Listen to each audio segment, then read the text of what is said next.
Tina gets on the bird's back and they fly away. The queen's bird flies Tina home. They fly high over mountains and trees. Soon, they see the city below. Why are we flying lower now? Because we are close. Tina is having fun looking at the view below. She sees the park and Scott. You're right! I see the park. That park looks like a rectangle. Cool. Hey, there's Scott! Scott! Up here!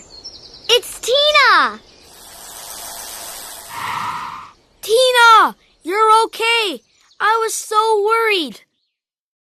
She gets home just in time for lunch. Hello, Tina. I didn't hear you come in. When did you get home? I got home a few minutes ago. Good. You're just in time for lunch. So, what did you do this morning? Oh, nothing special.